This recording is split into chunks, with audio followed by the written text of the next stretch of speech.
Hi, my name is James. I'm a knee, foot and ankle specialist, and today we're going to talk you through the best shoes for standing all day. We're going to talk through the key factors in that, so the heel drop, the weight of the shoe, the cushioning and the type of stability. The four shoes that we're going to talk you through today are the Hoka Bondi 8, the Asics GT-2000 version 12, the Mizuno Wave Inspire 19 and the Brooks Ghost 15. Please remember, all information in this video is for education and advice only and shouldn't substitute medical advice. We have links to all the shoes in the description below. So the first thing that we're going to talk you through is the heel drop. So that's really important. It's the difference from the back to the front of the shoe. So if you're standing all day and if you've got a shoe with a high heel drop, it's going to put more pressure on the forefoot. And we think the difference or the tipping point for that is about 5 to 6 millimeter heel drop. So anything above that places more pressure on the forefoot when you stand. Anything below that tends to even out the pressure and distribution of weight across the foot. So when we're thinking about that, we have four contrasting shoes. So both the Brooks and the Mizuno have a 12 millimeter heel drop, while the Asics GT-2000 has an 8 millimeter heel drop, and the lowest heel drop is in the Hoka Bondi 8 at 4 millimeters. In terms of weight, the lightest shoe, despite having the thickest midsole, is the Hoka Bondi 8, followed by the Asics, then the Brooks, and then the Mizuno. In terms of cushioning, they all come with their unique type of cushioning. So you can see from the Hoka, it's got the thickest midsole and the plushest cushioning. What that means is it's super soft to stand or walk on. So if you're standing all day, it will feel like your foot sinks into it, which is really nice. If you've got an even distribution of force across the foot and lots of cushioning, it can provide extra comfort throughout the day.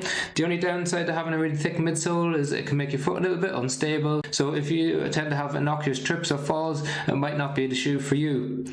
The Asics GT-2012 uses their 3D guidance system and has their FF Blast cushioning. It's become synonymous with the name, as this is a nice lightweight cushioning. It's a little bit of a mixture between a plush cushioning but a little bit firmer, so you still feel nice and comfortable. Gives a little bit of give as you put weight onto it, but you shouldn't sink into it as much as you do in the Bondi 8. With a firmer type of cushioning, it's found in the Mizuno and in the Brooks, so they're both renowned for having a slightly more firm shoe, and what that means is when you put a little bit of pressure onto it, it doesn't sink into it as much, and when you're walking, it gives you a little bit more feedback, so it's a little bit more propulsion. So when are the times that you might think of having a firmer cushioning? So that might be that you don't like the sensation of your foot sinking into a shoe. It might be that you tend to wear an off-the-shelf or custom-made insole and you don't want the angles of support to sink into the cushioning. And some people just have a preference towards a firmer feel rather than a super cushioned feel.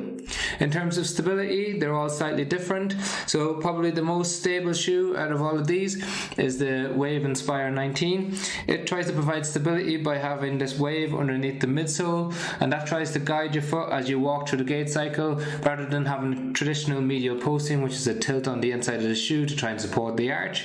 You can still find that somewhat in the Asics GT-2000. They switched from the old model, which used to have a medial arch support directly underneath the arch of the foot.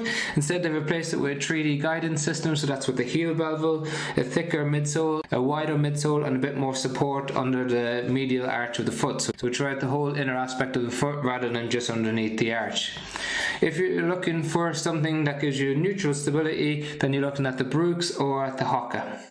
So overall, each shoe provides a different dynamic and different type of support to you as you stand all day. If you want maximum cushioning and a super lightweight shoe, then look at the Bondi 8. A little bit more stability, but still nice plush cushioning, then we'd look at the Asics GT-2000 version 12.